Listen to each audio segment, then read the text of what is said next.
All right, ladies and gentlemen, we're back. Let me get this set up here. Two of me, should be one of me. Give me a second.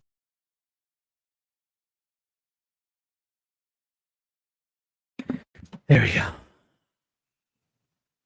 How we doing out there tonight, y'all? How are we doing out there tonight? Tough one, man. Let me see if I have yeah. A real one, ladies and gentlemen. A real one. We lost two real ones. Maylise, Rainice. Fear no dragon. Fear no death. Tough loss, y'all. But we're going to talk about it tonight. Welcome to tonight's after show for House of Dragon Season 2, Episode 4, titled The Red Dragon and the Gold, I believe is the name of tonight's episode. Lot of characters are now in their defined roles. We talked about it on our watch party, and shout out to all those that are coming over from the watch party. Appreciate y'all. We do it every Sunday if you want to join the fun. But as we discussed, you know, there's more of a defined role for Alicent now. There's no more back and forth, good or bad. Did I hear my husband right or wrong?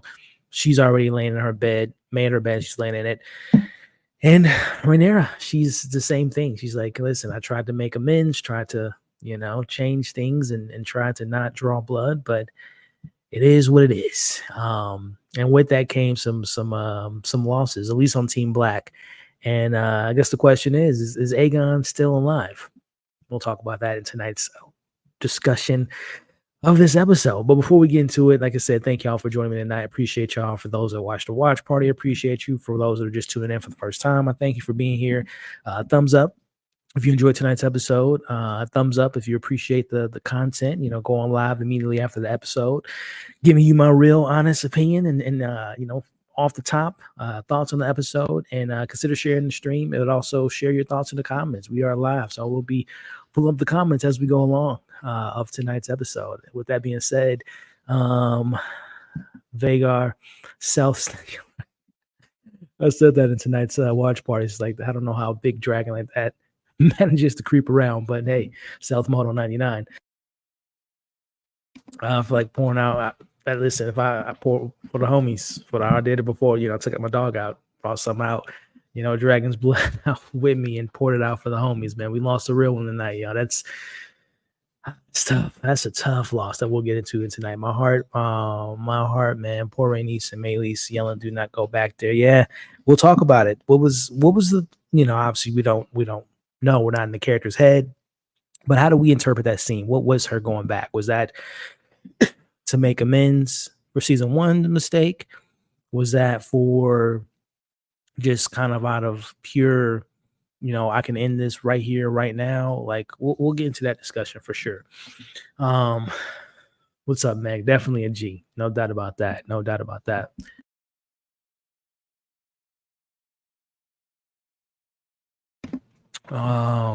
What episode? What an episode, yo. Yeah. RIP to Rainice and Maylise for sure. Yeah, I see a lot of people mention that the heart hurting, the tears, the therapy sessions are now in play. Is this one of the more heartbreaking deaths of not just House of the Dragon, which I think without a doubt that is. Viserys is up there for sure, but as far as like the Game of Thrones lore of TV shows, like, is this one of the more devastating deaths that you all have witnessed? Let me know. Yeah, heavy losses. That's man, on so many reasons. One of the best fighters, most composed individuals, someone we can trust as far as Rhaenyra. She has a husband now that is going to be mourning, and man, we lost dragon loss. I mean, there's a lot of losses on our side for Team Black. What's going on, Dan? And I almost wanted to cry. Yeah, I mean, I didn't, it didn't hit me like that, but it's emotional for sure.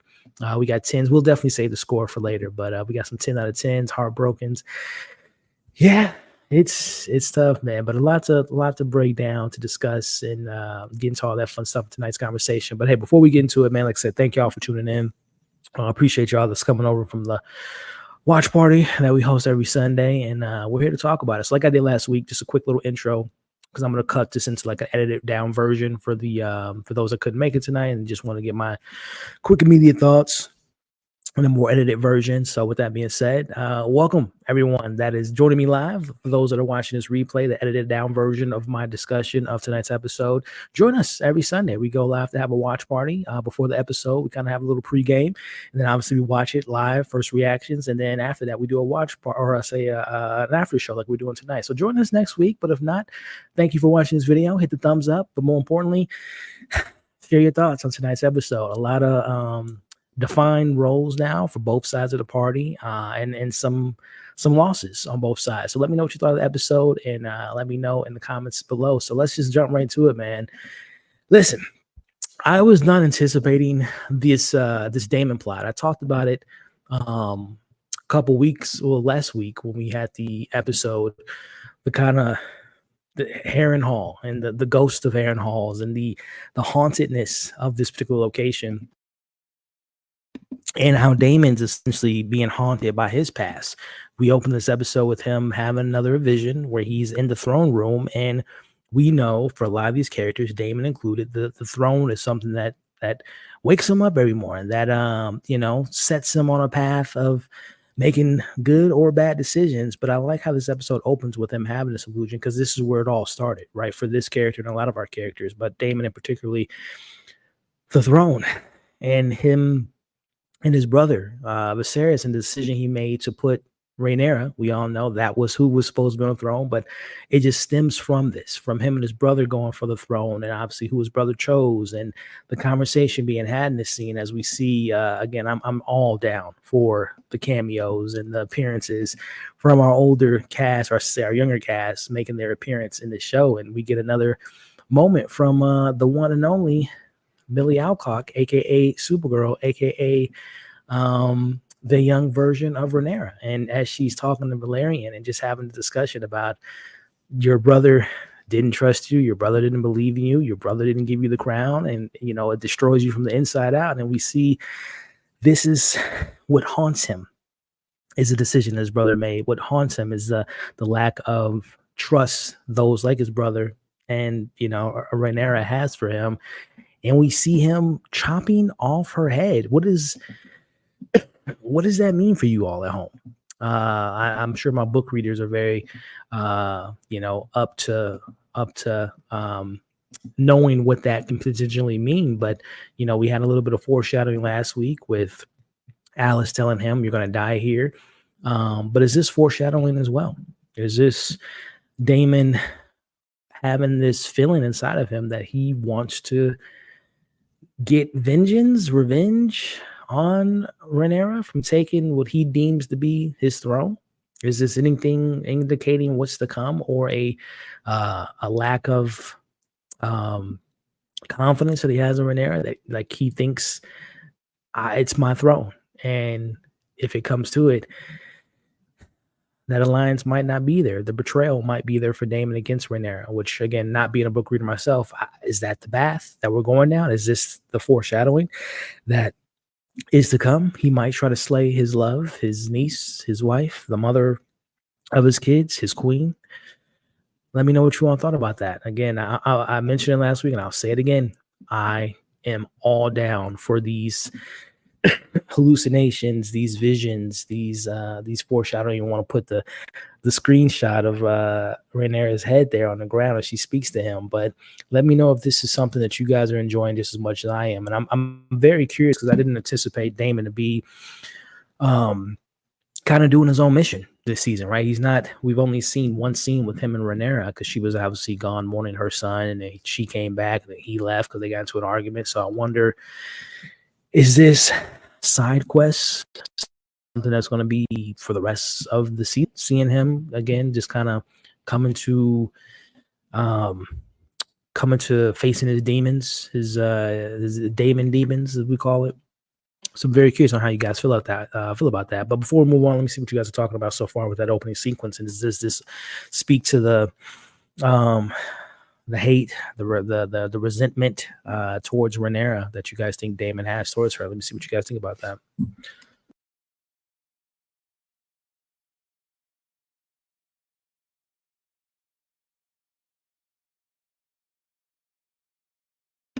Yeah, a lot of discussions about that we'll get to. Damon plus Rhaenyra's together could have possibly taken. Yeah. I mean, Vagar is a big boy, man. That's a big dragon. Can't believe they sent. Yeah, I mean, we'll get to the scene, but to address that kind of now, I mean, do you send Jace and Bela to? I mean, that's a tough call. They're young bucks. They haven't seen a lick of war before, so it's kind of a tough call. And and we'll talk about the strategy. They play right into Cole's hand as well as Aemon's hand, that they were under the impression that there were going to be no dragons there. So we'll get into it. Some bad decisions made on our side, and it cost us greatly. You don't think he'll take out Rhaenyra? I mean, that they say your dreams sometimes are, things that you manifest and things that you are, thinking. So I mean, sure, he might not actually do the full on betrayal, but it's on his mind. It's definitely something he's thought about, and it haunts him. This whole idea of chasing the throne and what sacrifices and things that were made from Damon's perspective. So while yes, I hope he doesn't try to slay down Rhaenyra, but I think there is a part of him that wouldn't hesitate if those inner demons and those thoughts become manifest into reality. You never know. He's someone that we can't trust. He's someone that is on the fence for sure. It will definitely take. Yeah. Again, I have no idea how you take down Vagar. I mean, that is a big MFer, man. That's a big dragon, man. But getting back to the discussion here, we have the conversation being had at Harrenhal. We have a Tully. We have Daemon trying to make his alliances, trying to get his, accords in order and do what he came here to do, which is get some more soldiers on our side, Team Black. He's talking to a young Tully. And listen, he's on Daemon time. He's on demon time. He's telling this young kid whose grandfather is on his deathbed that, look, listen, he's still alive. Just take him out, take your inheritance, and let's have the grown-ups conversation. And this is a conversation that the young man isn't willing to have. But this is the time of wars where love and kindness and tenderness is not attributes you want to have during this time. So Damon's telling this young man, look, do you have what I need or not? If you don't, get out of my way, get out of my face. I'll speak to someone that can help me in my quest to have an army. So harsh words by Mr. Damon as she's trying to get the Blackwoods on his side and the Tullys on his side. And to me, it's not proper. Trying to make an alliance comes with a little bit of finesse.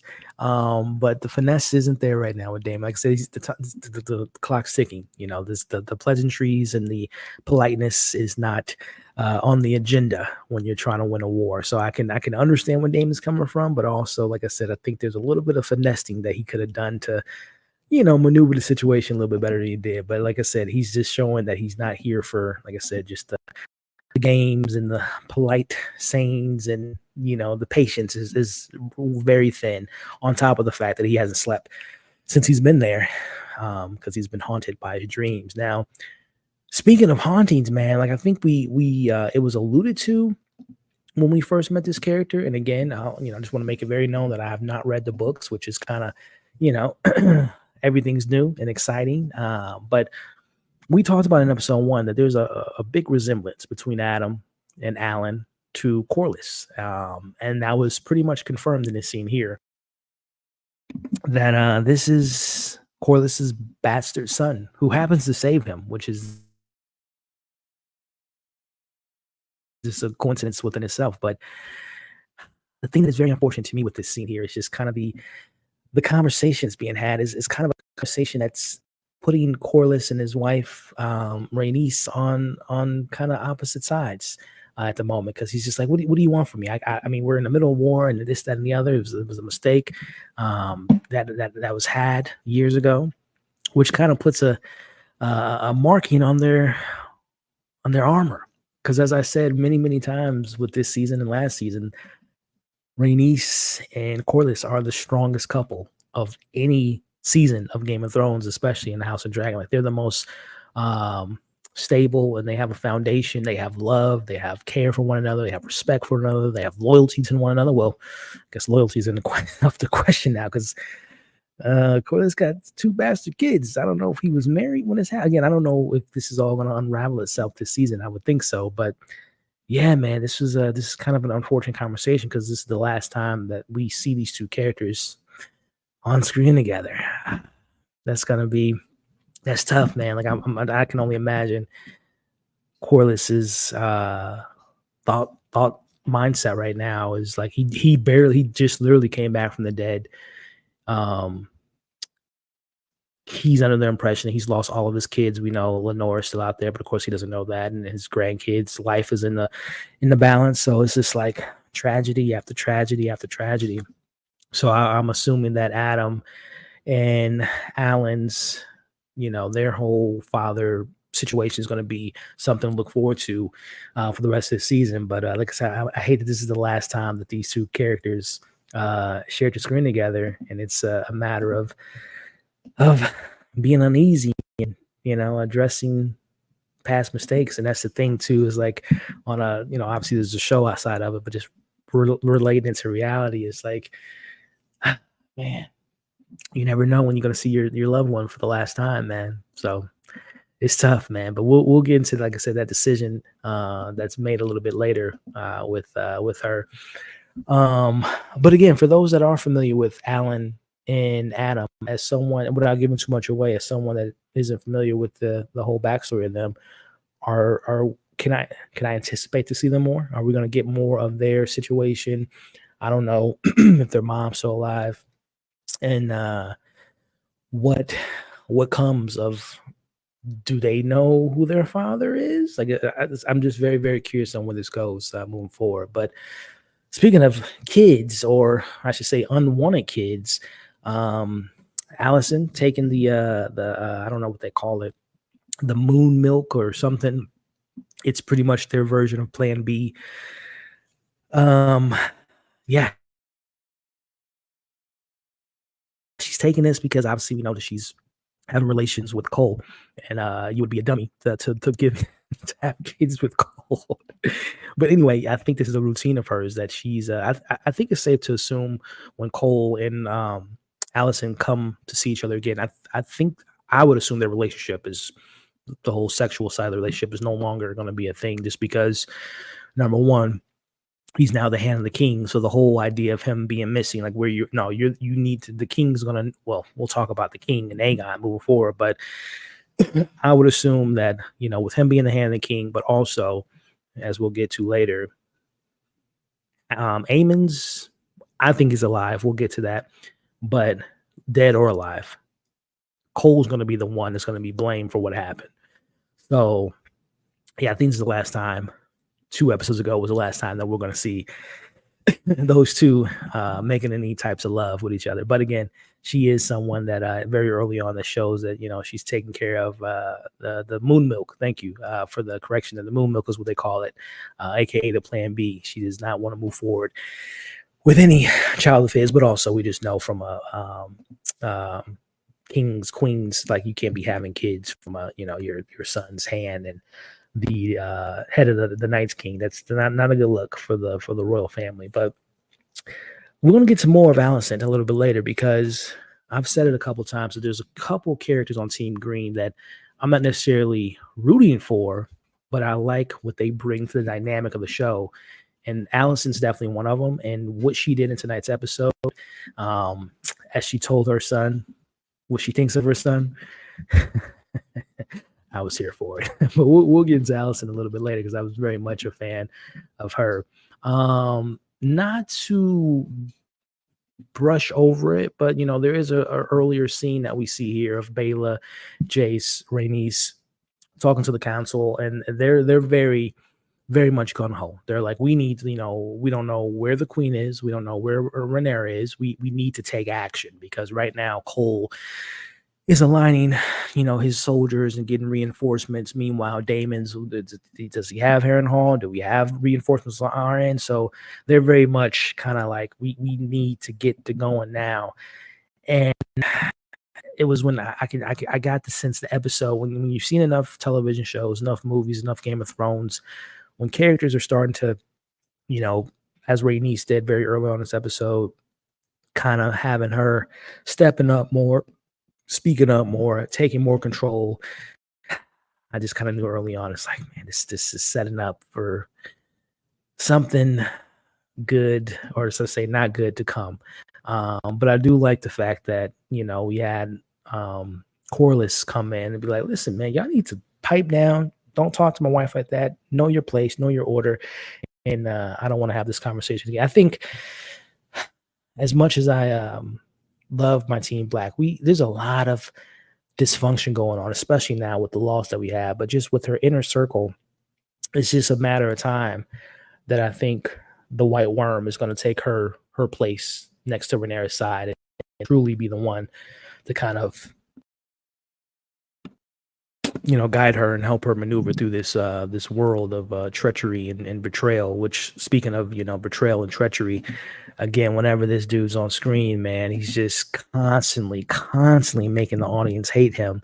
And I'm speaking of Cole taking out, one of the loyal banners and family to Team Black, and chops off his head. It's just a matter of just the level of the yearning of power from Cole is just so frustrating to see. It's just like there's no he's not a three-dimensional character at this point. He's just all evil, all bad, no redeeming factors as he's, taking off this head and telling all of the surrounding soon to be allies with them, like, if you don't stand to King Aegon, then you're gonna be beheaded. And this is him essentially, making the case that Aegon leads with fear and just creating a disadvantage for them of not being someone like Viserys, a king that ruled with peace and harmony.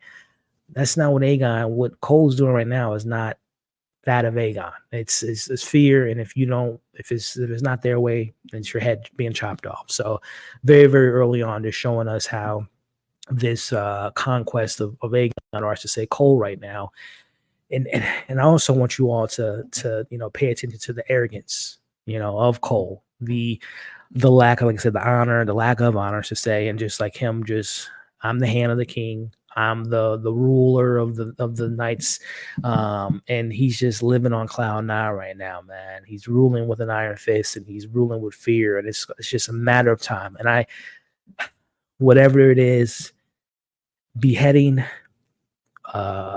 eaten up by a dragon, throat slit, whatever the death of Cole is, I'm just counting the days. I hope he's not, if this show does go a full 4 seasons, I hope he's not a season 4 episode 10 survivor. I hope he's taken out sooner rather than later. The hate of this character is speaking, but the TV watcher in me is just like, obviously you want a character like this to stay along the ride, because it just builds and builds the disdain for the character. So when it does hit, whatever that death is, again, not being a book reader, however he's taken out, which I hope he is. Can you imagine if all the characters that we love die and he survives?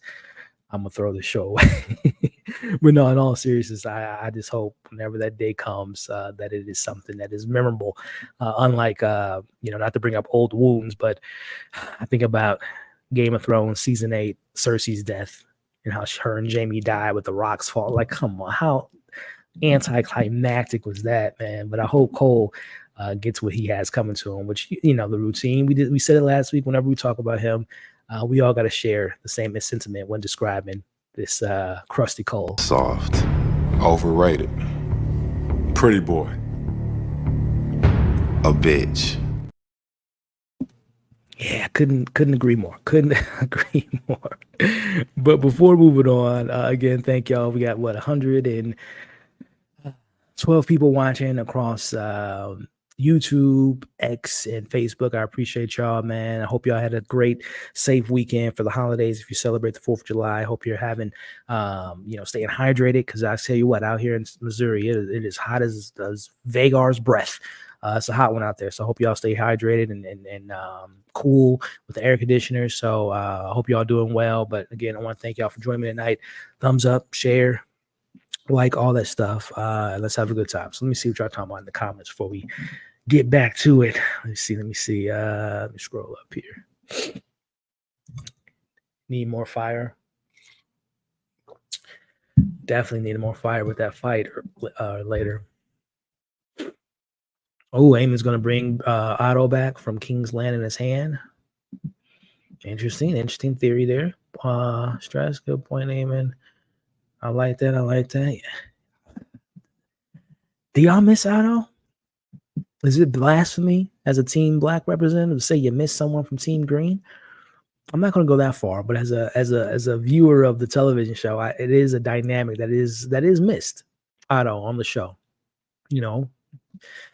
someone I don't necessarily root for, but it is a character that makes things more interesting. So I will say I do miss the dynamic that he brings to the show. But as far as his wisdom and his advice and all that stuff towards Team Green, I don't miss that at all. But I do miss the actor in his presence.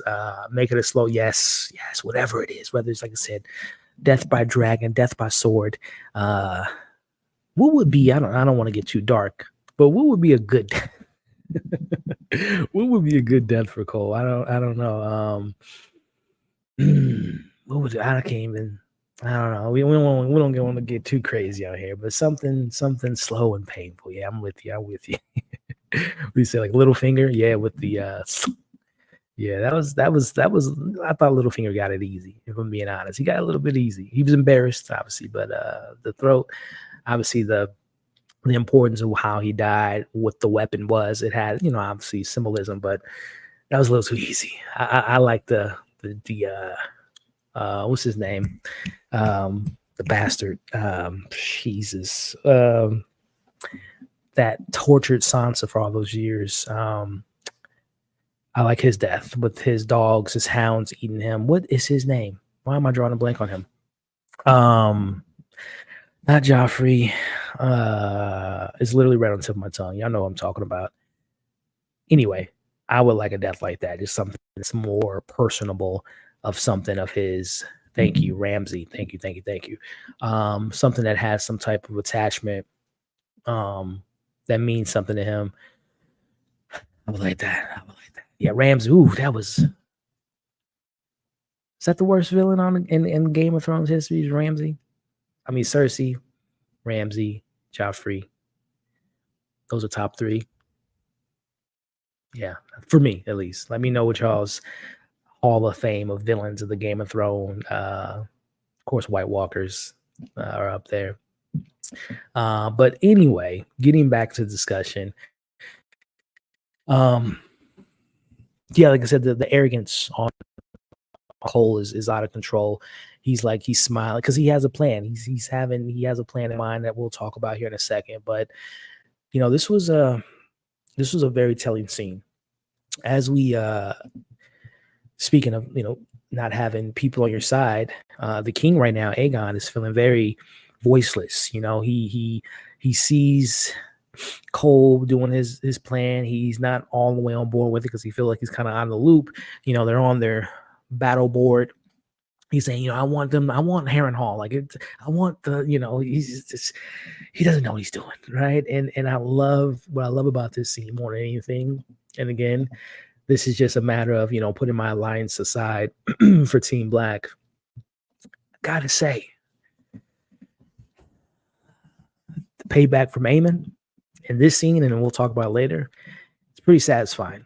Because if you go back and think about season 1, all the way back to when they were kids, and how Aemon treated his younger brother, when they were, when everything was good and the kids were all around, cousins were hanging out with cousins, and eyes were intact in people's heads, and dragons weren't stolen, and what have you, all the craziness that preceded. But Aegon has always been pestering His brother has always embarrassed his brother. And listen, the payback tour is full in effect. And this is scene one. Not only does Aegon not know what he's saying with the battle strategy, and he's talking about, he wants to go in the war and go on his dragon's Sunfire, which he eventually does later in this episode. But as of right now, he's, talking with his chest, but no one's listening. Aemon takes it to a level where whenever you're speaking Valerian, and I said it when I was doing the watch party, whenever you see certain characters speaking it, it's a matter of confidence, how they use it, the pronunciation, the way that they carry themselves when using Valerian. You can tell that Aegon is someone that knows it but isn't well versed in it. Like whenever we saw Rhaenys or Rhaenyra and Daemon speaking, is very fluid, it's very confident with it. You can say the same thing about Aemon here, but Aegon's like kind of stumbling over his words and he's not confident with his words, and that's his brother. Even though the rest of the people in the room have no idea what they're saying, at least in my knowledge, I don't think any of them speak Valerian. That's like exclusively a Targaryen thing. They're just, kind of sitting there, but they can get the sense that there is a dominance, a shift in the power in the room. And that's Aemon telling his brother, sit down, pipe down, and just be the puppet that you are. Be the mascot that you are right now. And just smile for the camera, just be a king without much to do. So this is a very important scene that just kind of sets the mood and sets the tone and lets us a little bit of an insight of what Aemon's doing with his payback tour. And again, putting my alliances aside with Team Black, I like this kind of kickback, the brother getting back at him from all those years. And we could even go back to last week's episode when he went into the brothel and embarrassed him in front of their, the kings and the Night's King, and obviously his one and only that he slept with. Very embarrassing, but hey, he got his playback in this scene and much more a little bit later on. So again, I know we Team Black over here, and a lot of you all watching this on the live chat, but and watching the replay. But putting our alliance aside, I gotta admit, Aemon embarrassing his brother is something that I'm here for. And I said it last week, and I'll say it again. I really like Aemon's character. I really like that they're giving us more than just a one-dimensional individual that's just all stoic or all badass. We saw the vulnerability in the last couple weeks with him confining his emotions and feelings to his I don't know what you would call it, someone he's very, someone he has a connection with. But now seeing him kind of putting his feelings aside and going at his brother, the king, more at that, the blood aside, the level of disregard to the king is more telling than a brother feud.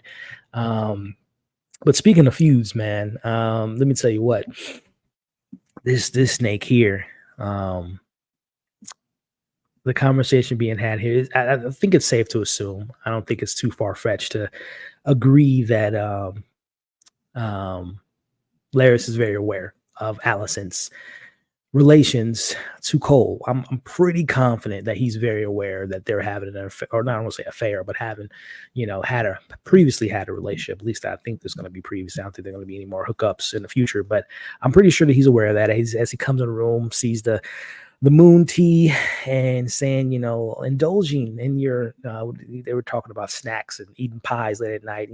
He's a very snakish character, but neither here nor there. The conversation being had, and just, he's noticing all the books that she has across her room, Alicent, that she's reading up on the history of, Aegon's conquest, and just one of those things where she knows she's wrong, but she's just trying to scouring the books, looking through the history just to kind of see if she's right. And it's just, it's a funny thing that I think we can all relate to when we know we're wrong, but we just want to be right so bad. And she's looking at any and everything she can find to prove her truth, and nothing's there. So I love that moment.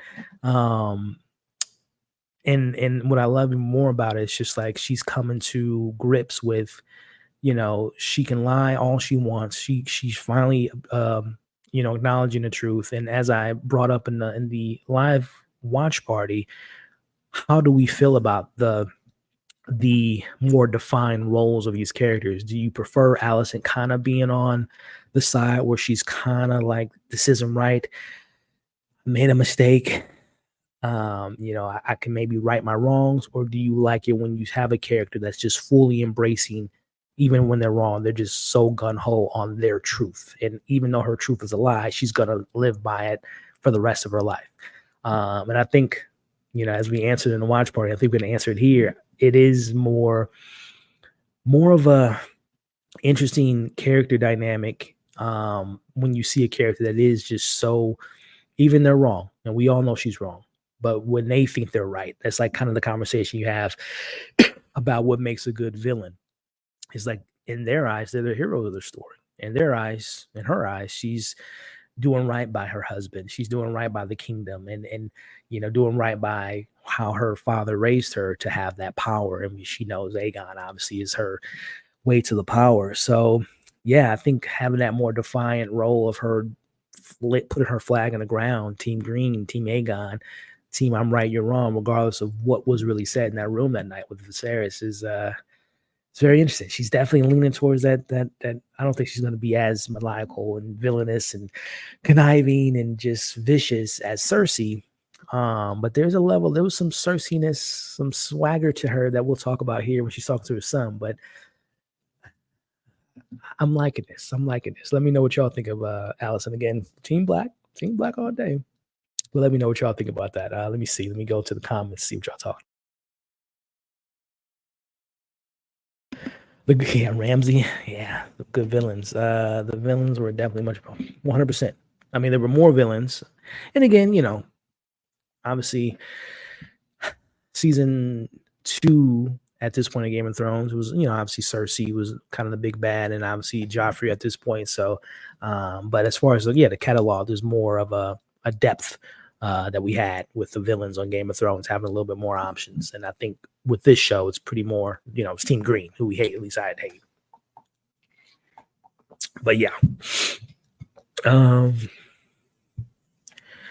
I love how calm, cool, and collective Eamon is. Yeah, like I said, he's cold, control, and his emotions. Yeah, it's kind of crazy to see the dynamic of the children, how different Aemon, Aegon, and Helena is versus like, for example, Rhaenyra's kids are just so I don't know, just good people naturally. Even Damon's kids, they're his daughters, Bela and them are just like good kids, but can't say the same for Allison's kids. So yeah, I do like how, like I said, I just like the Aemon character. Again, putting my alliances aside, I think he's a really cool character because of just like you just mentioned, the moments where he can be vulnerable that we saw in a couple episodes ago, but then the coldness of what he says later in this episode towards his brothers is really, really interesting. Damon should have, yeah, he was too busy. I don't know, trying to live up to the name of him being the next in line for king, and going to the brothels too much. Yeah, I think so. That the maester knew that she was having some scandalous relations. Yeah, I will talk about that later, Johnny. Yeah, there's no way he's dead, at least in my eyes. Hi, Valerian. Hi, Little Toe. You guys are funny.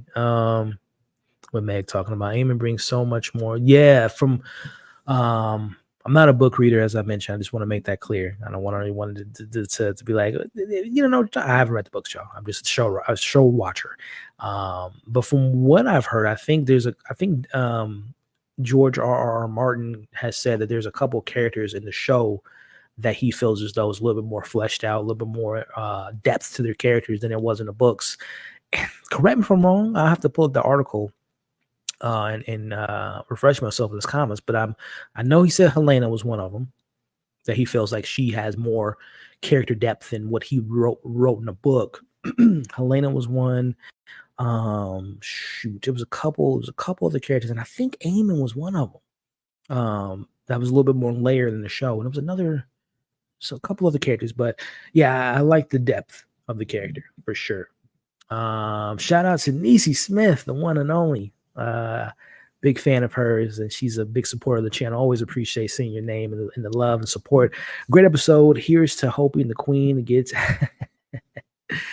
Yeah, I mean, at this point, there ain't nothing but to fight for survival at this point. So shout out to Nisi with the super chat and the great comment there. Love it, love it, love it. But let me see. Before we get back into it, let me pull up the next slide here, the next moment of that. So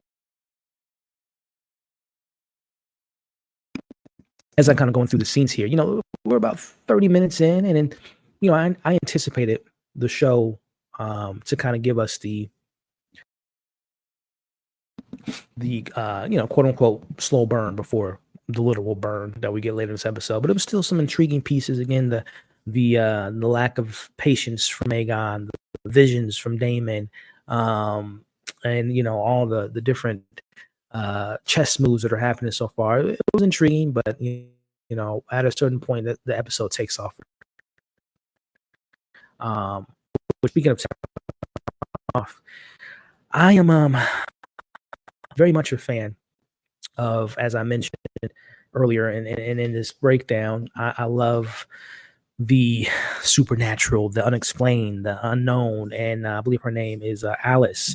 We were introduced to her last week, and I had no idea who this character was, but I said to myself, I'm very excited to see more of her, and we got that in tonight's episode. So after last week, after you all told me who she is, I did a little, not a deep dive, because again, I want to explore and see things unfold in front of my eyes and not just look everything up and spoil things for myself. But from what I gathered, just from a quick search, Alice is someone that has an interesting backstory. And I think she even alludes to it in this scene as she's talking to Damon, who's kind of having a vision. I'm not sure if he was following himself, if that vision, whose hallucination was him, or I thought that was Aemon. From behind the way that they were walking, that looked like the actor Aemon, which I'm pretty confident there's going to be a duel between those two. Maybe not this season, but next. So I don't know. And again, she told him, "You're going to die here" last week. So I don't know if that's by his own hands, his own accords, or if it's Aemon himself, because they're two coins, two sides of a coin. They're very, very similar to each other. So I'm very excited to see if that comes to fruition. But neither here nor there. Alice, from what I gathered, is someone who is ageless. Like, people don't know if she's 40 or 400 years old. She's been in these halls of Harrenhal for a very long time. And as Damon calls her, and she kind of alludes to it herself, as she's brewing up some stew with some blood and licking her fingers and the way she's carrying herself, I think she's a witch, y'all. I think it's pretty safe to assume she is a full-blown witch, kind of the Melisandre of the show. Now, what does that mean for the show moving forward? Again, this whole side quest that Damon's on, I don't know if this is a pairing that we can see for the rest of the season. If it is this something that we bring to Dragonstone with Team Black?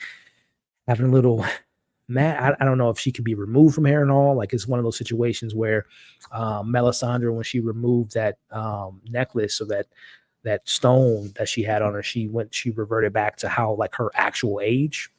So I don't know if it's one of those situations where Alice, if she walks off of the grounds of Harrenhal or walks out of the walls, like, she'll dissipate because of her age, and all her powers stem from within the walls. Like, again, I don't know if that's the supernatural element that we'll get into, but I like this character because I like supernatural things. I think one of the things I read, that they say that she has visions, which was kind of alluded to in last week's episode when she said to Daemon, "You're going to die here." So yeah, if we can have a fortune teller on our side to kind of predict how things play out, kind of have like our own Helena on our, because obviously no one listens to Helena on Team Green, but if we can get Alice on our side and kind of, predict some things that we can maybe prevent. I don't know if that's how that will work, or if she's even willing to do so, because one thing that's a big difference right now between her and Melisandre is, like, there doesn't seem to be like any alternative motives for her. She's just kind of doing her own thing, her own witchery, and talking to Damon, trying to give him some knowledge and giving him whatever was in that. I don't know why he would drink that. Like, you just called her a witch 2 seconds ago, and you're going to drink something from a quote unquote witch. That's not a good move. But as he takes this drink that she buys him, he literally like fast forwards to the very next day, and he doesn't even know how he got there, how this meeting came to about. He called the meeting, he called the Blackwoods to the table. He's just very unaware of it. So again, I don't know what was in that drink. I think that's what she was brewing up with the blood when she was talking to Damon in the scene. I'm here for it. Give me more. Give me more. Supernatural. I'm all here for it. But neither here nor there, the conversation being had with Damon in the scene is just, again, he's just trying to build his army, build his alliances with, the Blackwoods, who we know was very quick to draw their blades, as we saw in last week's episode. And, he's trying his best to, get what he can with the little that he has, with the little time that he has, as it's more importantly is, there's only time you can gather up the reinforcements before it's too late. But for those at home, let me know how I'm feeling about. Oh, and by the way, I should completely not forget this, because this is a character that I was very much disappointed, to say the least, that we didn't get screen time with, and that was Damon's wife, who we know passed away last season when she was giving birth to their 3rd child between her and Damon. And, he kind of had a very similar decision that his brother made in season 1. Do you save your wife? Do you save the baby? He didn't respond, leaving her to make the decision. And we know he had Vagar Jakars, which was very sad, because, like I said, I really liked very small scene that she had. But the regalness of this actress was fantastic. So I like that we got a little cameo. And once again, we saw young Rhaenyra. I think that was Aemon that he saw quickly in his visions walking down the halls. And now his ex-wife. More and more of these demons that we're going to see. Ooh, let me throw this out there again, completely throwing this in the middle of the woods and not knowing what's going to come back. But if we're looking at Damon's past, he killed his old wife. I don't know if she's going to have a cameo. I don't know if that's going to have much, because he didn't love her. I don't think there was any love or anything there. So I don't know if that's a cameo. Viserys, does he see his brother in a vision? Because we know, again, he's addressing his past, his demons, regrets, mistakes. That would be awesome. I would very much love a scene between him and his brother. That would be very, very interesting to say the least. Because, yes, his brother was weak, made some bad decisions from not making decisions by just being silent. But he was a good man at heart. So I would love to see that conversation. Like, why didn't you, this, that, and the other? I would love a hallucination between the brothers, and kind of having a scene between them would be really, really interesting in my humble opinion. But let me know if y'all like these videos. And if Alice is a character that you guys want to see more of moving forward. But speaking of seeing more of, I don't know how much we see the king is just fed up. He's tired of his people giving him orders and not listening to him, and he thinks he can have a conversation with his mom, who's in his room looking through the history books, again, just trying to find ways to find her truth in these books, and she'll never find it. But I'll tell you what, I like no BS Allison. I like it. As he's talking to his mom, and she's very blunt in this scene, and I'm here for it. He's like, "Mom, they're not listening to me, Mom." She's like, "Why should they? Who you're just play the part, man. No one's gonna be listening to you. You don't listen to me, so I'm not gonna, give you any advice on how they can take your side, because you're just not built like that." And he's kind of shocked at this point, because it's just yet another person. First it was his brother. Obviously, it's the people below him that's not really taking his advice, and now it's his own mom. So he's at this point where he's just like, who, what, when, where? Did I lose power? Did I ever have power? He's just battling himself, essentially, in this scene here, and hoping that he can fall back on someone that for him. But she's telling him something that I think we all know, But to hear it is definitely a different beast within itself, as she tells him pretty much, what should I do? And she says, you should do what you are, which is nothing. That is the straw that broke the camel's back, they say. Again, no support from his people, no support from his brother. He's a joke. He's a mascot. He's just a fill-in. He's just a gun and hire, um, with no say, no power. And his mom, who's been pretty much babying him throughout his entire life and taking his side for the most part. But I don't know if this is the after effects of the moon tea, or if it's just the after effects of, I guess in her eyes, she almost thought that with Rhaenyra coming to see her was like a failed assassination almost. So she almost like literally saw death. She's just like, forget it. Just gonna tell it like it is, man. And she told her son, you are nothing. And like I said, for her son to hear that led him to making a pretty rash decision that some of y'all might think he's dead, but I don't think so. I think there's a little bit more to that character. I think he's very much Darth Vader after his battle with Obi-Wan Kenobi. I think we're going to see a crispy version of Aegon moving forward, but time will tell. Time will tell. But speaking of things coming and going, the queen's back. She's back on her headquarters. Her son, by the way. I'm like, Jason, calm down, man. Don't talk to your mom like that. But he's just like, we're here defending, your cause under your name when you're not here. And she's at the point now where she's very much like Allison, where it's just like, I tried, and I love that she told them what she did, and it wasn't like a mystery. Like, she's just very blunt. Like, I tried to end this war. I want y'all to know that, but it failed. So now it's about that action. I'm not gonna have my enemies using my weakness, using my vulnerability as my kindness as weakness. So let's get active. She's like, let's go. I'm ready to go. Let me get on my dragon, and I'll make a claim, and I'll show them what a power of the dragon can offer. Jace makes his claim, Mom, I want to go. And Bayla, I think, wants to even go there. But she's like, no, you guys are too valuable. Plus, you're not, and to be fair, Rhaenyra saying you're not, battle tested. I mean, neither is she. But, I would think that she's a little bit more willing to go toe-to-toe with her enemies than these youthful future kings and queens. But neither here nor there. I think we all knew as an audience who was going to be the one, based on how the character was kind of built throughout that episode and kind of setting the stage. And a little moment of redemption of a sense, because if we go back to season, Rhaenys had an opportunity to end this war before it even began. She could have took out Sea Green at his at Aegon's party. She didn't do it.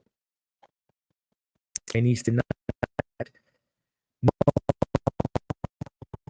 to take out her own family. And it's so interesting when you kind of think about how things transpire so far this season. Out of all the characters, she was the first one to say that we should reserve using our dragons, because when you use your dragons in battle, that's a whole nother beast, as we'll talk about, as Cole saw. But I tell you, when a character wants to meet their death, this is an example of that. Whenever someone volunteers, a beloved character volunteers to a mission, it's done. It's done. So mentally, I was preparing myself for something bad to happen with her, with a little bit of hope that she can maybe make it, But we'll get to that scene here. But yeah, this was the moment where I knew that it was probably gonna be a sad ending to come for this character, which we'll get into. But we're gonna miss her. But we'll get to that scene. But let me see what we're talking about before we move forward and wrap up the last moments. Let me see. I hope Alice really now. That would be pretty cool, right? There was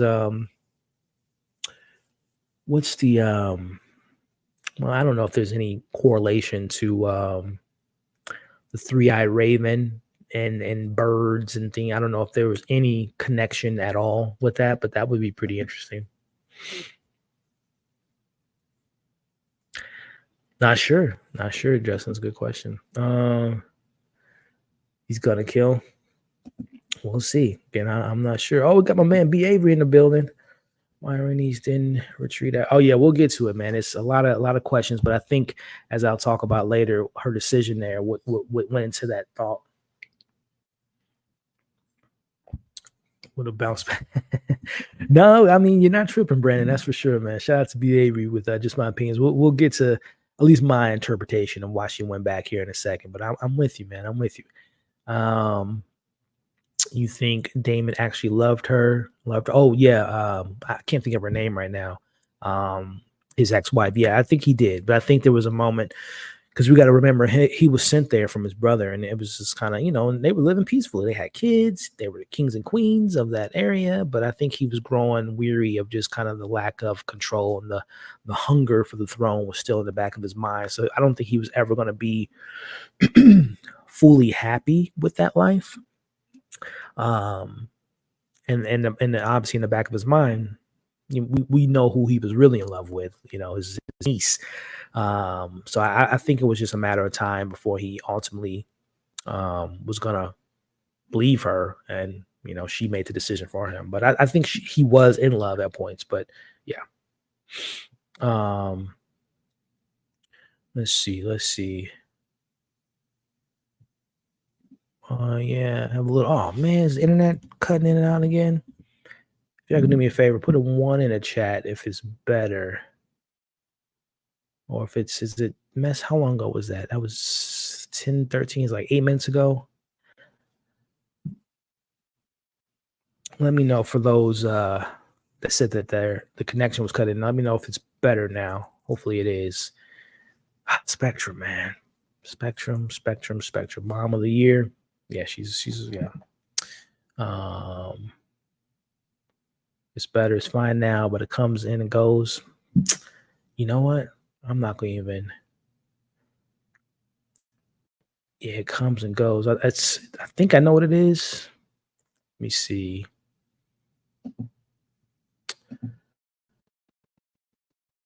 Yeah, I think let me open up. Give me 1 second, guys. Let me open up browser because I think it's Chrome issues lately. Commercial break, as they say.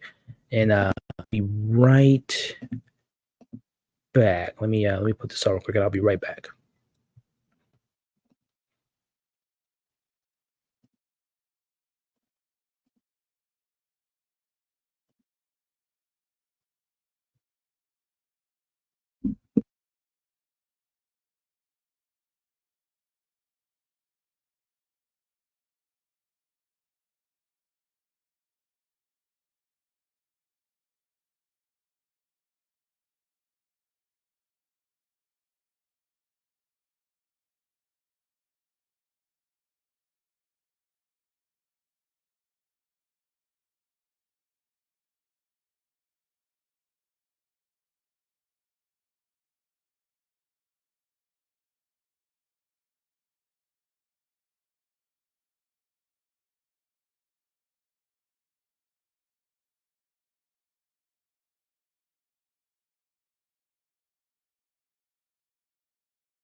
All right, I think we're good. Let me know. Let me know.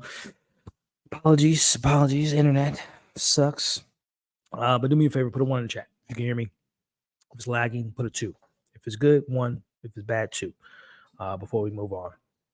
I think I know what it is, but we'll see. We'll see. We got a 1. Thank you, Alicia. K1, Kelly 1. All right, cool. I think it's goddamn Chrome. It's internet. It's a mixture of Chrome and the internet. Kevin, appreciate y'all. Thank you. I gotta figure it out. I thought I did my updates or whatever, cleared out the I don't know, internet, Chrome not playing well. Anyway, we're good now. Thank y'all for letting me know. So, with this new browser I'm using, I won't be able to pull up clips from the episode. But I think I got a couple screen grabs that I can pull up that will just wrap up my thoughts on some of the big moment of the episode, which is the last 15 minutes or so. So at this point in the episode, the idea is to go to this very small nest that's not a strategic outpost to have on your allies with Cole. So everyone's like, this is silly. Why are they spending so much time, effort, and energy overtaking this very small nest that's not going to really benefit us? But as we see, as things are unfolding, Rhaenys decides to go there to make some things, get on their side, take out Cole, take out their armies, let them know we got dragons. And again, kind of a tough mistake because she was the first one that says that you shouldn't use dragons because a lot of loss can happen. And we see that. So Rhaenys comes plowing out people, bam, bam, taking them out, easy, light work. This is like, a Tuesday for her. She's been to war. She's battle tested. She knows how to do things. So she's taking out these dragons pretty easily. But then we see kind of in the background, this guy, Aemon. I know I talked about him earlier, kind of spoke, I don't say highly, but I said I like the character, but I don't like the actions. Lo and behold, if we go back to episode 1 or 2, I can't remember, remind me in the comments, but it was an earlier episode where we saw Aemon and Cole discussing strategy moving forward, and this is essentially their discussion being had, coming into fruition. We're going to use this nest as a decoy of us strategically trying to take over this area, but it's all a ploy to bring their dragons, or at least one of their dragons, to the forefront. And unfortunately, we took the bait. As Rhaenys is plowing out this, and that's the thing too. That's, I will say, the hype about this episode, that people that got to see it early were that this is a battle of the bastards level. I agree and disagree with it. From a disagreeing standpoint, we were on the ground, swords, horses, bloodshed, carnage left and right. And there was one moment in particular, and y'all know the moment I'm talking about. I showed y'all what my screensaver is. We clearly hope y'all can see that there. Is Jon Snow taking on the army by himself. And at that point in the episode, I know it's hard to go back to that, our mindsets and thoughts, what we, how we process moments. Almost, was it 4 or 5 years ago that episode premiered? There was some doubt that the one, the most noble, next to Ned Stark, Jon Snow was one of the more noble characters of that entire show, and we're like, wow, they're about to kill Jon Snow. He's going to die a noble death, kind of with his sword and going toe to toe with the enemies. And there was a moment of fear, but we all know how it happens. Sansa brings in the backup, and they take out Ramsay and his crew, and the rest is history.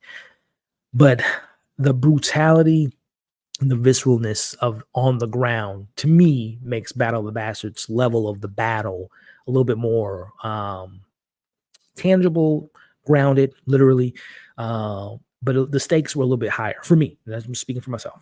It doesn't take away the epicness and what we'll talk about with this scene, but I think it didn't live up to the Battle of the Bastards for me, as far as just like on the scale of war and hand-to-hand combat.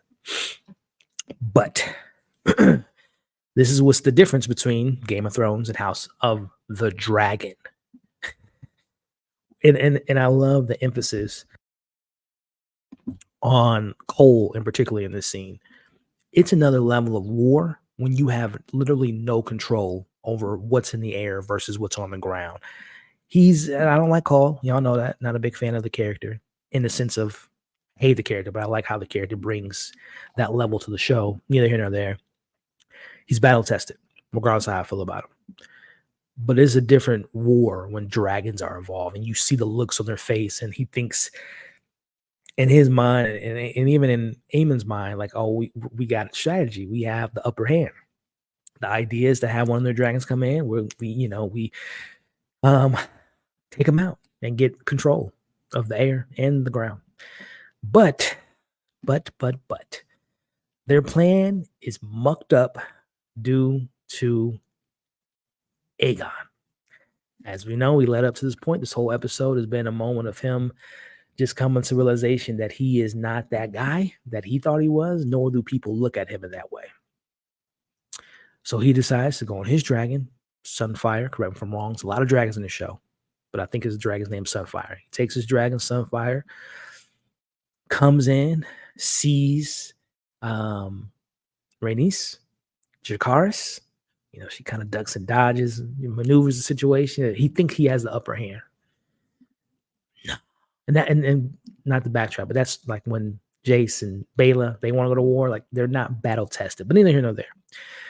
He misses, and the more battle tested individual has the upper hand, which is Rhaenys. She has, her dragon, Meleys, has Sunfire, scratching them up, tearing them up. This is about to be fatality. Damn. When I tell y'all, the show has done a really good job. Like, yes, I wish there were more dragons involved in the show, more than what we've gotten so far. But there is a level of anticipation and a true level of fear whenever Vhagar is involved. I'll just speak for myself. I think the show has done a really good job of building the level of scale of Vhagar, which, if I'm not mistaken, I think it's literally the biggest dragon in the history of Westeros. I could be wrong, but I think it's the biggest dragon recorded. Whenever Vhagar is on screen, and more importantly, whenever Vhagar is on screen with another character that we love, it brings fear to me. And the show has done a really good job of building that. It kind of draws, around the corner, could strike and take out your enemies with ease. And that happened in this scene for me. Regardless of how I felt about the groundedness not being as visceral as Battle of the Bastards, the level of fear of how I felt about Jon Snow, but on the sky level, I felt that animosity, that fear, that scare, that nervousness for Rhaenys, because I knew it's a wrap. It's a wrap. As the scene lays out, and this is huge. Aemon sees his brother needs help, and Aegon himself is like, "Oh, brother, thank the gods, somebody saved me." Is that what you think, Aemon? Or Aegon? That's what you think, bro? Nah, not this time. Aemon says, "Remember when we were kids? Yeah. You remember when you embarrassed me last week in front of my girl and the boys and the homies? Dracarys." Now, I guess you can look at it a couple different ways, but I only see it one way. But I guess you can look at it as collateral damage, in a line of fire. He'll be okay. He could dodge it. My brother will be okay. Or he was going for the kill. He took the opportunity to kill his brother because he knows he's not the rightful heir to the throne. He's not the rightful king to the throne. Now, and we'll get to if Aegon's alive or dead. I think he's alive, but we'll get to that here in a second. But that is a huge decision, because I think in the back of Aegon's head, I think he's always felt like his brother was going to betray him at some point, because he knows he's treated him terribly while they were growing up and even now. And he knows he's the more skilled warrior, the more noble person. So there's animosity between the brothers, no doubt. But this is the first time Aemon, besides embarrassing his brother earlier, but like taking action of like threatening his life, ending his life. I think, and let me know how y'all feel about this. I think Aemon intentionally, Jakaris, his brother, knowing and hoping, and it kind of plays to his advantage. Like, oh, dragons, fire. He was in the way. I didn't mean to kill my brother. It has it has its own built-in excuse. If his what I think he was trying to do, which is kill a brother, it plays like that. Anyway, Sunfire's down. So putting that brotherly beef aside, the person on the ground who's most what's the word I'm looking for? Most embarrassed or scared or shocked about the results of what just happened is the one and only Kristen Cole. At this point, he realizes, oh shit, I made a mistake. I thought that I can conceive a plan involving dragons, right? It's like I said, he might be a great, we've seen him kind of, he's good with the sword. We've heard the stories of him being battle tested. Ground level battle, like I said, is much different than air level with dragons. So he saw that shift the dynamic. Like there's not a lot of control that you have as a non-dragon rider to the dragons fighting your war. And there's consequences with that. And this is what, and we're going to get to her here, this is what Rhaenys was talking about. Whenever you get dragons involved, that's a whole nother level of war and combat. And we see that. We see that in this scene. So right now, Aegon's off, thought to be dead or injured. Cole's checking on him. My man Brandon mentioned it earlier. Rhaenys could leave. The path is set. She can go. She can go if she wanted. At least I think she could. I think she could have retreated, got reinforcements, lived to fight another day. But we see that she doesn't do this. Instead, she goes back, looking for Vhagar. Now you say to yourself, why? Why does she need to do that? Why is she going back? What does she have to prove? In my eyes, and correct me if I'm wrong, I took her going back as not like a suicide mission, even though, it's pretty much a done deal when you got to go head up versus Vhagar. But I think in her mind, this was her, because episode 1 of this season, and even last season, was mentioned a couple times, but in particularly this season, remember the conversation that she had with Daemon when they were crossing paths, and he's like, go back out there, listen to me. He's like, I don't listen to you. You're not my king. He had questioned her. You could have ended this war before it even began, a la season 1. She could have took out all of Team Green with one word, but she didn't. So in my mind, this is her redemption, essentially. It's like, let me try to make up for that. Unfortunately, as she's scouring the skies, we kind of jokingly talked about earlier, but Vhagar, as big as that mofo is, he is one selfie dragon. I don't know how he was missed. I don't know how he scurries behind the building, almost like reminds me of Transformers, 2007 Transformers, when Optimus Prime and Bumblebee were like hiding behind houses. It's like, you're a big ass transformer. Like that's an oxymoron. How are you hiding? And anyway, Vhagar is hiding, playing hide and go seek. He comes out, bites the neck of Meleys, and I think there's like I don't want to say like an Avatar connection, but I think when she knew that her dragon was dead, was dying, bitten, KO, the death mark, it killed her. And man, as her dragon went, she went, and she came crashing down, man. R.I.P. to a real one, bro. R.I.P. to a real one. Rhaenys, you will be missed. You will be missed. And like I mentioned earlier, for those watching live, out of the tapestry of all the deaths of Game of Thrones and now House of the Dragon, is Rhaenys and Meleys up there for you all emotionally? As far as the death, did it hit you to those levels of like a Ned Stark, Robb Stark, Catelyn Stark, the the first time Jon Snow died, spoiler alert, he was brought back to life. Danny, um, her, the friend zone, the guy that followed her all those. I can't think of his name right now, but his death was pretty sad. And I'm sure there's a couple that I'm just not thinking of right now. But out of all the main deaths, out of the main characters that we follow, is Rhaenys and Meleys, is it up there for y'all as far as moments to remember? Where were you when they died? Right. Let me know if that's a top tier death for you all. It's up there for me. I don't think it doesn't surpass some of those characters I just mentioned, like the Red Wedding and Rob and Ned. The first time I thought Jon Snow actually died. Not quite there, because I know I say this a lot, but I'm one of those people where like I like to spend a lot of screen time with characters that have meaningful, and by no means am I disrespecting Rhaenys, but we didn't spend as much time with those characters, in my humble opinion. It hurt. It sucks from a Team Black perspective. That's a huge loss for us. But as far as like emotionally, like I didn't tear up or anything.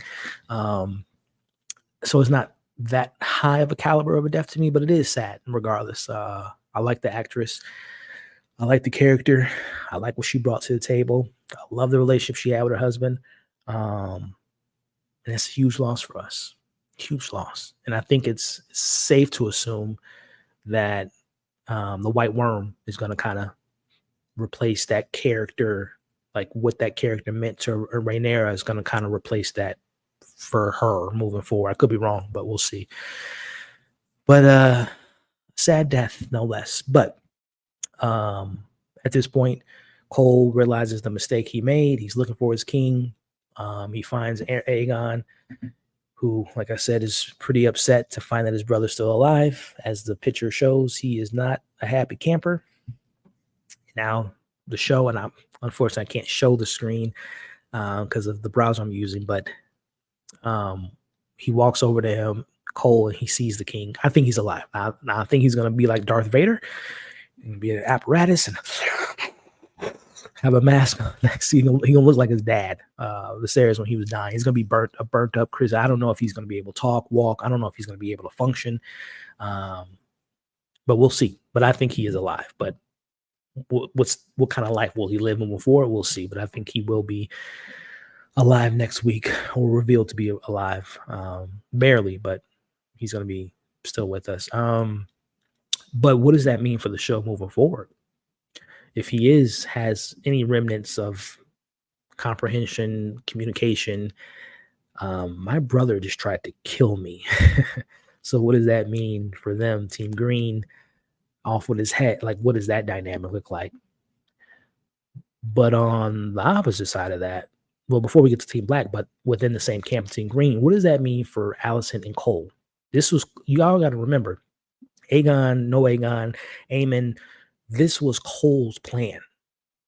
So what does that mean? Hand the king back to Anna, or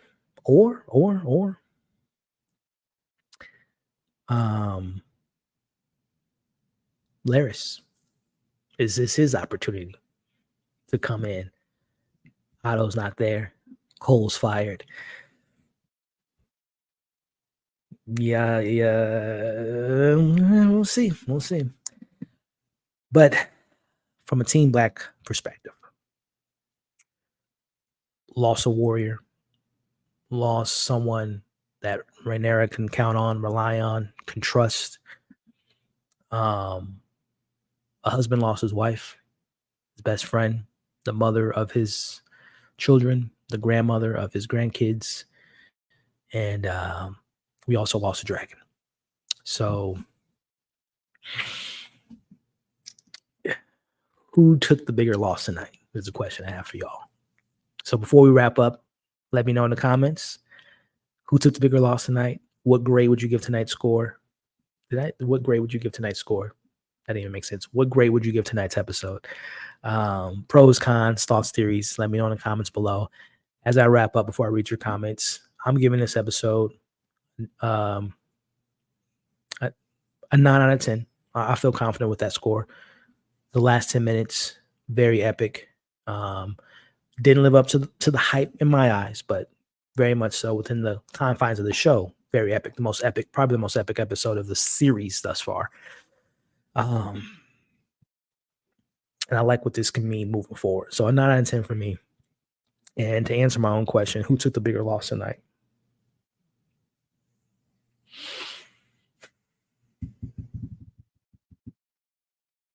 It's a tough question. I might sound biased because I don't like Team Green, but I really do think that inner turmoil of brothers is a huge issue. Now, obviously, none of them died. At least I don't think Aegon's dead, but that's a huge distrust between brothers. And then Cole decision making. It's a lot of strategic bad decisions made.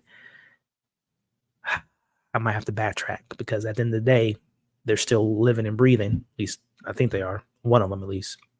I don't know what's going to happen to Sunfire. Like, I don't know if you can patch up a dragon. I don't know how that works. Like, is it like a wounded horse and you put it down? Like, I don't know. Because they might have lost a dragon.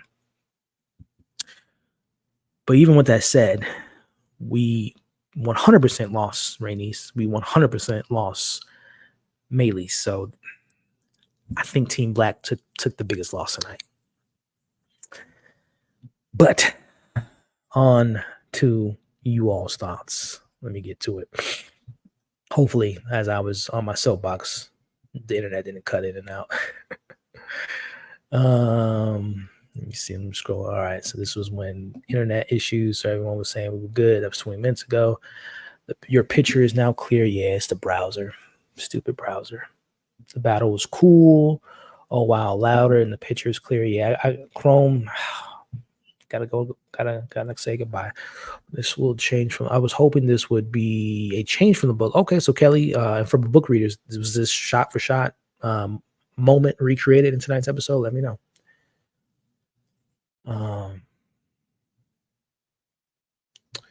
Sad again. Yeah.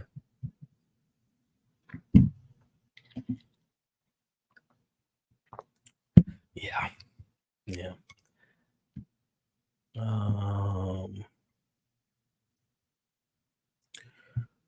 What had such a build up? Yeah, for sure. Yeah, because there was. Yeah. There was no like Damon versus Aemon, right? Or Damon versus Cole, like that more personalized battle within characters. So yeah, that's another reason I would give Battle of the Bastards the one up as far as just scale and story and all. Yeah.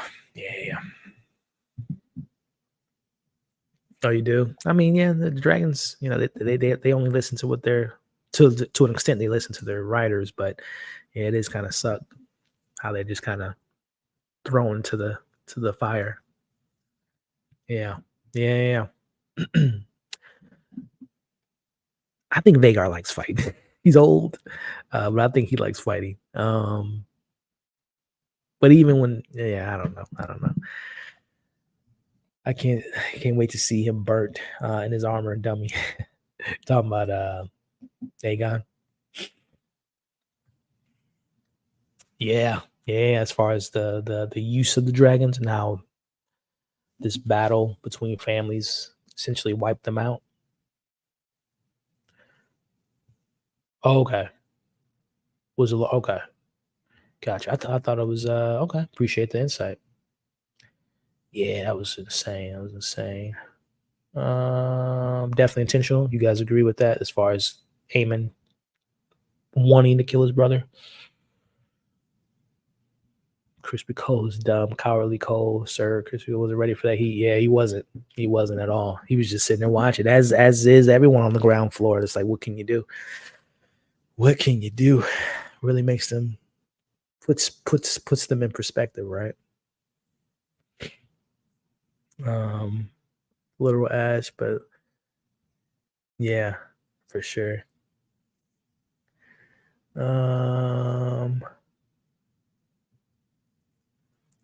Yeah, rest in peace. Huge loss. Let me see. Let me get to the scores. Oh, Hodor. Yeah. Oh, I gotta hold the door. Yeah, that was tough. That was a tough loss too. Was that season 7? in Game of Thrones when he died. Yeah. A lot of good deaths in that show. A lot of good deaths. Nothing hit me like hold. Yeah, that was a tough one, man. Hold the door, and then the flashback to that was epic. That was epic. Sad, but epic for sure. He will be alive but not having fun. Cain and Abel, yeah. Team Green trying to take each other out for sure. Make Cole Palace pool. Team Black, you guys think the Blacks took the loss? Kelly says, just says Team Black took the biggest loss tonight. It's practically Allison's fault. Meg with the 8. Let me see. I felt Rainey's death as much as I could feel for anyone in a super speed story, but I saw it coming soon. So yeah, for sure. That's what I was saying. Just for me, screen time is big. Now, obviously, you can still have a big impact on a story with less screen time, which I think I'll give her the benefit of the doubt of that. Like, she didn't have as much screen time, but she made the most of it. But, it would have been a little bit more impactful. Like I had mentioned, this is not on the same scale as the twins that died in episode 2. Like, that was like, 5 minutes total that we got with them. But the sentiment of what the death meant of like, this is the results of a war. It's like people die fighting a war that they had no business fighting in the first place. But it's not on that level. Like, at least, I was more emotionally connected to her, and then obviously the scenes that we had with her and her husband, and when she, when her kids were alive, and there was peace and what have you. So, but yeah, I would have loved that spend a little bit more time to really hit it. And also, the dragon too. Rest in peace to a dragon. That's sad. The dragon had to die during that. So yeah. 9.5, 8, 7.5, 8. A strong 7. I needed more. 8.5. I love the season. Like I did season 1. Interesting. That's an interesting conversation to have. Once we obviously wrap up with the 8th episode. I think there's 8 episodes, or maybe 9. But I'm not too far off what you're saying, Voices. I think 4 episodes into season 1 of House of Dragon. I think I was liking that show a little bit more, but we'll see what happens. Team Black took the biggest loss. Aim is alive but different. Okay, we got an 8. Another 8. So I think we're all in agreement that Team Black took the biggest loss for sure. Yeah. It was a good plan until Aegon mucked it up. He's about that life for sure. Vagar is a she. Oh, really? Is it a she? My bad. That was I calling it a he this whole time. My apologies. She's about that life.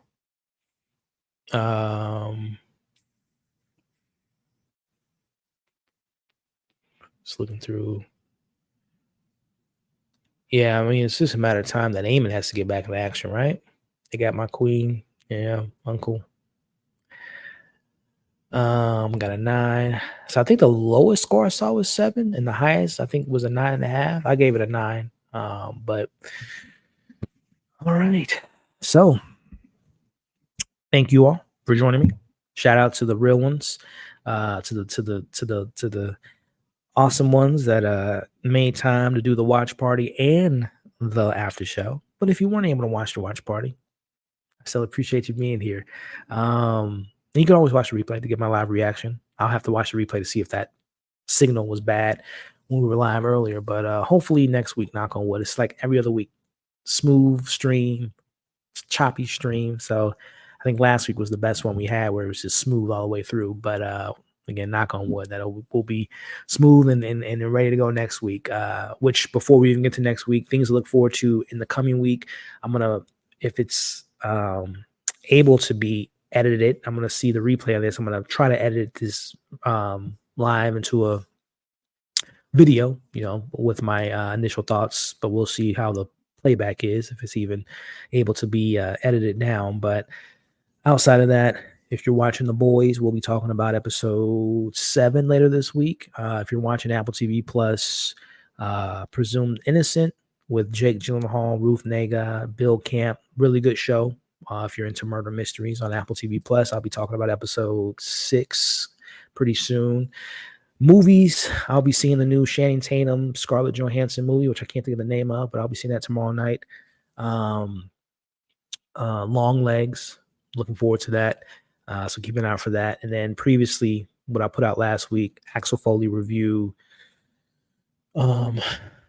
Maxine review, and all the previous episodes of those other shows I just mentioned. So check those out. Keep an eye out for videos coming this week. And yeah, other than that, man, y'all be safe. Like I said, it is hot out here. So y'all stay cool, stay hydrated. And as this episode showed us, man, with Rainice and Corliss, make sure you're telling your loved ones you love them, right, before they go out to their days. But outside of that, you watch Twister. No, not yet, Justin. I think that's next week, which I'm actually looking forward to. Not to prolong this stream, but I'm looking forward to it more than I was a week ago because I just rewatched the original Twister for the first time in like a decade, and I just forgot how awesome that movie is, and I'm really nervous for the new one because I'm like, can anyone match the same level of stardom of Bill Paxton, rest in peace, and the Helen Hunt, was that her name? Meg and Bill, great characters. But anyway, I will catch you guys later this week. Thank you again for joining me on tonight's stream, and I will see you all on the next video. Take care. Be safe. Peace out.